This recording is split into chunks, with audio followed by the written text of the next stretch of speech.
நாம் வாழ்கின்ற பூமி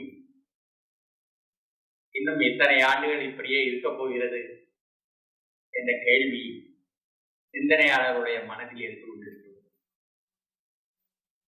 காரணம், பூமி சூடாவது ஒரு தொடர் நிகழ்வாக போய்கொண்டிருக்கிறது. பூமி சூடாவதனால் கடல் மட்டம் உயர்கிறது. பூமி சூடாவதால் பருவநிலை மாற்றங்கள் ஏற்பட்டுக் கொண்டிருக்கின்றன. விதைக்கின்ற நேரத்திலே மழை இல்லை, அறுக்கின்ற நேரத்திலே கட்டாயம் மழை வந்து வேளாண்மையை பாதிக்கிறது. உலகத்தில் உள்ள எல்லோருக்கும் உணவு உத்தரவாதம் செய்யப்படுமா என்ற ஒரு கேள்வி இருந்து கொண்டிருக்கிறது. இந்தியாவை பொறுத்தவரையில் வேளாண்மை என்பது மிகப்பெரிய நெருக்கடிக்கு ஆளாகியுள்ளது. கடந்த 15 ஆண்டுகளில் 1,50,000 வேளாளர்கள், உழவர்கள் தற்கொலை செய்து கொண்டிருக்கிறார்கள். அதை சரியாக சொன்னால் தற்கொலைக்கு தள்ளப்பட்டிருக்கிறார்கள் என்று சொல்ல வேண்டும். அவர்கள் வாங்கின கடனை திருப்பி அடைக்க முடியாத காரணத்தால் அவர்கள் தற்கொலை செய்து கொண்டிருக்கிறார்கள். இங்கே உழவுக்காக, பயிர் சாகுபடிக்காக இருந்த நிலங்கள் சாகுபடி அல்லாத மற்ற பயன்பாடுகளுக்காக மாற்றப்பட்டுக் கொண்டிருக்கின்றன. கட்டடங்கள் எழுப்பிக் கொண்டிருக்கின்றன, சாலைகள் விரிவடைந்து கொண்டிருக்கின்றன, தொழிற்சாலைகள் பெருகிக் கொண்டிருக்கின்றன. எல்லாமாக சேர்ந்து உணவு நெருக்கடியை இங்கே ஏற்படுத்திக் கொண்டிருக்கிறார். விவசாயி லாபம் இல்லை என்று சொல்லும் போதெல்லாம் விஞ்ஞானிகள் பூ பயிர் செய், புகையிலை பயிர் செய் என்று சொல்லி உணவு அல்லாத தொழிலுக்கு மாற்றிக் கொண்டிருக்கிறார்கள். தமிழகத்தை பொறுத்தவரையிலும் 36 சர்க்கரை ஆலைகள் செயல்படுகின்றன. ஒவ்வொரு சர்க்கரை ஆலைக்கும் 20,000 ஏக்கரில் கரும்பு பயிராகிறது. கரும்பு உணவு பயிர் அல்ல. அரசாங்கம் அறிவிக்கின்ற எல்லா மானியங்களும் இதுபோல வாணிப பயிர்களுக்கு போகிறது. தென்னைக்கு போகிறது, மஞ்சளுக்கு போகிறது, வாழைக்கு போகிறது, பூச்செடிகளுக்கு போகிறது, புகையிலைக்கு போகிறது, கூடாரங்களுக்கு போகிறது. இதன் மூலம் என்ன நடக்கிறது என்று சொன்னால், அரசாங்கம் அறிவிக்கின்ற மானியங்கள் மட்டுமல்லாது அவர்கள் கொடுக்கின்ற மின்சாரம், தண்ணீர், உரம் எல்லாமே வாணிப பயிர்களுக்கு போகிறது ஒழிய உணவு பயிர்கள் புறக்கணிக்கப்படுகின்றன. யாருக்கு இந்த வசதி எல்லாம் இல்லையோ அவர்கள் மட்டும்தான் உணவு பயிர் சாகுபடி செய்து கொண்டிருக்கிறார்கள். தமிழ்நாட்டில் 80 விழுக்காடு உழவர்கள் 2 ஏக்கருக்கு கீழே நிலம் வைத்திருக்கிறார்கள். அவர்கள் உழுவதற்கு கூட மாடு இல்லாத நிலையில், பரிதாப நிலையில் இருக்கிறார்கள். அரசாங்கம் வங்கியில் இருந்து கடன் கொடுக்கிறேன் என்று சொல்லுகிறது. 28 விழுக்காடு உழவர்கள் மட்டும்தான் வங்கி நிதியை பயன்படுத்துகிறார்கள். மற்றவர்கள் உள்ளூரில் இருக்கின்ற வட்டி கடைக்காரர்களிடம் நிதி வாங்கி அது மிக அதிகமாக வட்டி கட்டி வாழ முடியாமல் விவசாயத்தை விட்டு விலக நினைக்கிறார்கள்.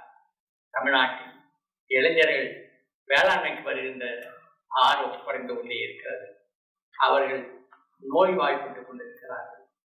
நுகர்வோர்கள் நஞ்சையே சாப்பிட்டுக் கொண்டிருக்கிறார்கள். ஒரு ஆண்டுக்கு 1,00,000 டன் விஷம் நம்முடைய சாகுபடியிலையும் மற்ற சுற்றுச்சூழலிலும் துவப்படுகிறது. நம்முடைய நிலம், நம்முடைய நீர், நம்முடைய காற்று எல்லாமே நஞ்சாகப்பட்டு விட்ட காரணத்தால், உணவு நஞ்சாகி போன காரணத்தால் மக்கள் உணவுக்கு செலவழிப்பதை விட நோய்க்கு அதிகமாக செலவழிக்கிறார்கள், மருந்துக்கு அதிகமாக செலவழிக்கிறார்கள், மருத்துவர்களுக்கு அதிகமாக செலவழிக்கிறார்கள். இந்த மருத்துவமே வணிகமயமாக்கி உட்பட்டு விட்டது. நோய் என்று என்ன என்று அறிவதற்குள்ளேயே ஆயிரக்கணக்கில் பணம் செலவழிக்க வேண்டிய நெருக்கடிக்கு ஆளாகி இருக்கிறார்கள். இந்த சூழலிலே தான் வானகம் என்ன செய்கிறது? இதற்கான மாற்று உத்திகளை ஆய்வு செய்வதற்காக ஒரு பண்ணையை நிறுவியிருக்கிறது. வானகம் என்பது ஒரு அறக்கட்டளை. இந்த அறக்கட்டளை கடவுரில் செயல்படுகிறது. கடவுர் கரூர் மாவட்டத்துடைய தெற்கு எல்லையில் இருக்கிறது. 30-40 ஆண்டுகளாக ஏர் பூட்டப்படாத பூமி இருக்கிறதே, அதை விலைக்கு வாங்கி கொண்டு அதிலே எல்லாம் செய்ய முடியும் என்பதை காட்டிக் கொண்டிருக்கிறது. இங்கே என்ன செய்கிறோம் என்று சொன்னால், நிரந்தர வேளாண்மை என்றால் என்ன? நிரந்தர வேளாண்மை என்பது பற்றி ஆஸ்திரேலிய பேராசிரியர் பில் மொலிசன் தான் விளக்கம் அளித்தார். பில் மொலிசன் சொன்னார், உழவு என்பது எல்லோருக்குமான உணவை அளிக்கின்ற ஒரு செயல். இது 1 ஏக்கரில் எவ்வளவு விளைகிறது என்றெல்லாம் கணக்கு பார்க்கக்கூடாது, தொடர்ந்து நடைபெறுகிறதா என்று பார்க்க வேண்டும். அப்படியானால் அது நிரந்தரமாக இருக்க வேண்டும்.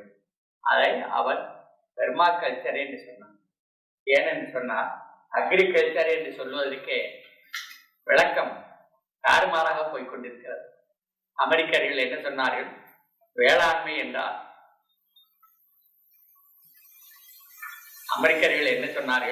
வேளாண்மை என்றால் சந்தைக்காக தானியம் உற்பத்தி செய்வது என்று சொன்னார்கள். அந்த போக்கு இந்தியாவில் நுழைந்து விட்டது. முதல் பசுமை புரட்சியை ஒட்டி இங்கே இந்தியாவில் நுழைந்து விட்டது. அதே சிந்தனை போக்கு நடந்துவிட்டது. நம்முடைய கிராமத்து பெண்ணை கேட்டால் அவர் சொல்லுகிறார், அடி காட்டுல, நடு மாட்டுல, நுனி வீட்டுல என்று சொல்கிறார். பயிரை அறுவடை செய்கிற நேரத்துல அடிக்கட்டையை காட்டுல விட்டுட்டோம், நடுவில் உள்ள வைக்கோலை மாட்டுக்கு போட்டோம், நுனியில உள்ள தானியத்தை வீட்டுக்கு கொண்டு வந்துட்டோம். ஏன் அடிக்கட்டையை காட்டுல விட்டோம்? அது சாப்பிட முடியாது, என்னால் மாட்டோம். ஏன் வைக்கோலை மாட்டுக்கு போட்டோம்? அது நம்ம சாப்பிட முடியாத என்னால் மாட்டுக்கு போட்டோம். நுண்ணியில் உள்ள தானியத்தை வீட்டுக்கு கொண்டு வந்தோம். ஏன் கொண்டு வந்தோம்? அது சாப்பிடவும் அதெல்லாம் கொண்டு வந்தோம். நெல்லை குத்தும்போது தவிடு வந்தது, அதை மாட்டுக்கு வச்சுட்டோம். நம்ம சாப்பிட முடியாது. நமக்கு வேண்டாம் என்பதெல்லாம் மாட்டு கொடுத்தோம், நமக்கு வேண்டாம் என்பதெல்லாம் மண்ணுக்கு கொடுத்தோம். அந்த ரெண்டும் மனிதனுக்கு வெண்கரெல்லாம் கொடுத்து இருந்தது. இப்படி ஒரு வேளாண் முறைய பச்சை புரட்சி என்ற பெயர்ல சுத்தமா மாற்றி போட்டு அதிக செலவு மிகுந்த விவசாயமாக நம்முடைய திட்டங்களும் கொள்கைகளும் ஆக்கிவிட்டது. ஆகையினால் நான் முன்னாடி சொன்ன எல்லா குறைபாடுகளையும் நம்ம இன்னைக்கு கண்டுகிட்டு இருக்கோம். இதுல இருந்து மறுபடியும் மீளணும்னா என்ன செய்யணும்னு சொன்னா, இது அக்ரிகல்ச்சரா இருக்கக்கூடாது, இது கல்ச்சரா இருக்கணும்னு சொல்லி பில் மோரிசன் சொன்னார். அதனாலதான் என்ன பண்ணாரு, பர்மனன்ட் அக்ரிகல்ச்சர்னு எழுதி நடுப்புற அந்த எழுத்துக்களெல்லாம் வெட்டிட்டாரு, பெர்மாகல்ச்சர்னு சொன்னார். இந்த பெர்மாகல்ச்சர் முறையை தான் நம்ம கையாளும். இந்த பெர்மாகல்ச்சர் முறையில நம்ம என்ன செய்யறோம், மாடுகளையும் பயிர்களையும் மரங்களையும் ஒருங்கிணைக்கிறோம். சாதாரணமா கோடையில 3 மாசம் வெயில் ரொம்ப அதிகமா இருக்கு. இவ்வளவு வெயில் அதிகம் தேவையில்லை, அது காற்று காலமா கூட இருக்கு. அப்போ அனல் காற்றை பண்ணைக்குள்ள கொண்டுட்டு வரும்போது பண்ணையில செடியில மண்ணில் இருக்கிற எல்லா இடமும் ஆவியாகி போயிட்டே இருக்கு. அதை தடுப்பதற்காக என்ன செய்யறோம், எல்லா ஓரங்கள்லையும் மரக்கண்டையிலையா நட்டு வளர்த்துக்கிட்டே இருக்கு. இதெல்லாம் புகலிடம்னு சொல்றோம், ஆங்கிலத்துல ஷெல்டர் பெல்ட்னு சொல்றோம். நாம வளர்க்காத பறவைகள்லாம் அங்கே வரும். கீரி எல்லாம் வரும், முயல் வரும், நரி வரும், மண்புழு வரும், வண்டு வரும், பறவைகள் வரும். எல்லாமே என்ன செய்யணும்னா நம்ம பண்ணையில இல்லாத விதைகள் எல்லாம் கொண்டு வந்து சேர்க்கும். நம்ம பண்ணையில பயிரில் வர்ற பூச்சிகள் எல்லாம் பொறுக்கி உண்டு பயிர் பாதுகாப்பையே அது தன்னுடைய கடமையா செஞ்சு இருக்கணும். அதே போல நம்ம ஆடு மாடுகள் வச்சுருக்கோம். ஆடு மாடுகளுடைய தீவனம் நம்ம உற்பத்தி பண்ணுறோம், பண்ணையில உற்பத்தி. அந்த தீவனத்தை சாப்பிட்டுட்ட அது தீவன சோளமா இருக்கலாம், புல்லா இருக்கலாம், கிளசிரியாவா இருக்கலாம், சூபாபுல்லா இருக்கலாம், அகத்தியா இருக்கலாம், அல்லது நம்ம தட்டைப்பயிறு, கொள்ளு, பாசிப்பயிர் உற்பத்தி பண்றோமே அப்படியே பொட்டா கூட இருக்கலாம். நம்ம கேழ்வரகு உற்பத்தி பண்ணோம்னா அந்த கேழ்வரகுடைய தாள் அதுக்கு உணவாகலாம். அந்த மாதிரி பயிர் கழிவுகளையும் தீவன பயிர்களையும் பயிர் பண்ணி நம்ம ஆடு மாடுகளை வளர்க்குறோம். அதற்காக அவர்கள் என்ன செய்யறாங்க அப்படின்னா, நமக்கு உணவை கொடுக்குறாங்க, நம்முடைய நிலத்துக்கு எருவை கொடுக்குறாங்க, அவர்கள் வருஷத்துக்கு ஒரு தடவை கண்ணுக்குட்டி போடுறாங்க. அவர்கள் செத்து போனா பூமியில போச்சா கூட அதை விட அந்த பல மரங்கள் நிறைய பழம் கொடுத்துட்டே இருக்கிறாங்க. அவர்கள் கேட்கறதெல்லாம் மனிதனுக்கு வேண்டாதவைகளை மட்டும்தான் கேட்கிறாங்க. ஒரு காலத்துல அவையார் என்ன சொன்னா, நெல்லுக்கு இறைத்த நீர் வாய்க்கால் வழி ஓடி புல்லுக்கும் அங்கே பொசியுமா. நெல்லுக்கு தான் உழவர் தண்ணீர் இறைச்சாரு, அது வாய்க்கால்ல ஓடிச்சு. வாய்க்காலுடைய 2 கரையிலையும் புல்லு வளர்ந்தது. இந்த புல்ல அறுத்து மாட்டை கொடுத்தோம், மாடு நமக்கு பால் கொடுத்தது. அதான் நாங்கள்லாம் சாப்பிட்டோம்.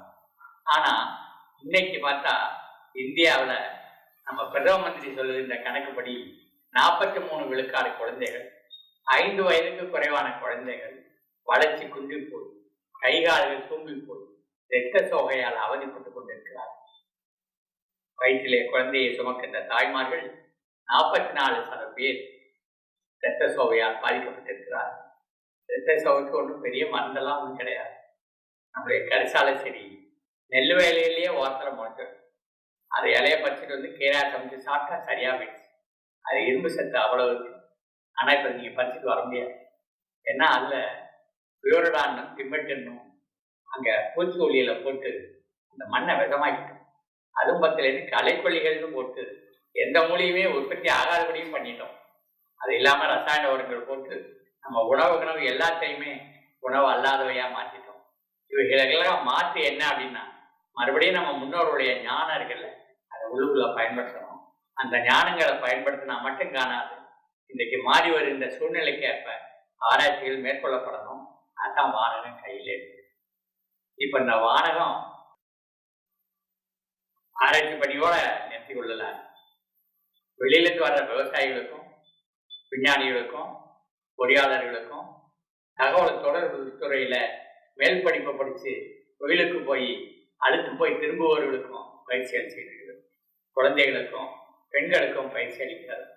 அந்த பயிற்சிக்கு வருபவர்களுக்கு நம்ம பல விதத்திலும் செய்து காட்டி, செஞ்சதை காட்டி விளக்கி கொண்டிருக்கிறோம். அதோட தகவல் ஊடகங்கள் கூட சிறப்பான பங்காற்ற முடியும் என்பதை நண்பர்கள் நிரூபிச்சு இருக்கிறாங்க.